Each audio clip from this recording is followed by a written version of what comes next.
The head of the United Nations International Atomic Energy Agency has arrived to Vienna following his visit to Ukraine's besieged Zaporizhzhia nuclear power plant and had this to say. I was able to see myself and my team impact holes, markings on buildings of shelling. So which means that the physical integrity of the facility has been violated not once but several times. Rafael Grossi flatly denied that Russia, who occupy the power plant, denied him the right to move freely, saying he was given full access by the Russians to the site and was able to inspect everything he requested to see. He also confirmed his agency would keep 2 staff members at the plant permanently, and that the IAEA would issue a full report in the next week on their findings. Earlier on Friday, Moscow again accused Ukraine of shelling the power plant, but reserved judgment on the IAEA mission. We positively view the fact that despite all problems and difficulties caused by the Ukrainian side's provocative actions, the mission has reached the site and started work.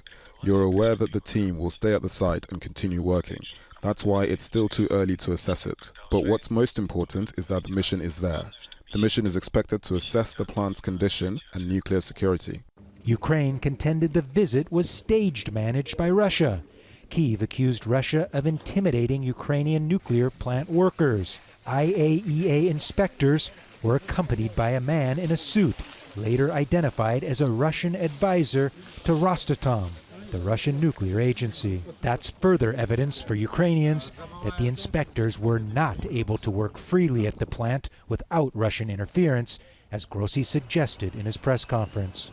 Demilitarization of the territory of the station is the goal, and it is bad that we have not yet heard the appropriate messages from the IAEA, despite the fact that we talked about it with Mr. Grossi during our meeting in Kyiv. It was the key security point of our agreements. It was outlined clearly, demilitarization and full control by our nuclear workers. It's clear Ukraine wants the nuclear power plant to be demilitarized and Russian troops to leave immediately.